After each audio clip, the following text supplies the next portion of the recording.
ದೇವರ ಪರಿಶುದ್ಧವಾದ ನಾಮಕ್ಕೆ ಸ್ತೋತ್ರವಾಗಲಿ. ಈ ದಿನ ದೇವರ ವಾಕ್ಯ 2 ತಿಮೋಥಿ 2ನೇ ಅಧ್ಯಾಯ 1ನೇ ವಚನ. ನನ್ನ ಮಗನೇ, ನೀನು ಕ್ರಿಸ್ತ ಯೇಸುವಿನಲ್ಲಿ ಇರುವ ಕೃಪೆಯಿಂದ ಬಲ ಹೊಂದಿದವನಾಗು ಎಂಬುದಾಗಿ. ದೇವರಿಗೆ ಮಹಿಮೆ ಉಂಟಾಗಲಿ. ಈ ದಿನ ನಮಗೆ ದೇವರ ವಾಕ್ಯ ಹೀಗೆ ಬೋಧಿಸ್ತಾ ಇದೆ.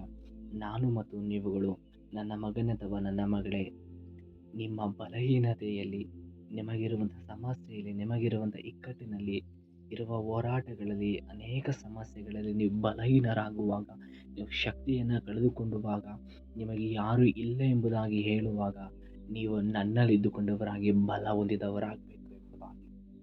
ಹೌದು, ನಾವು ಅನೇಕ ಸರಿ ಬಲಹೀನರಾಗ್ತೇವೆ.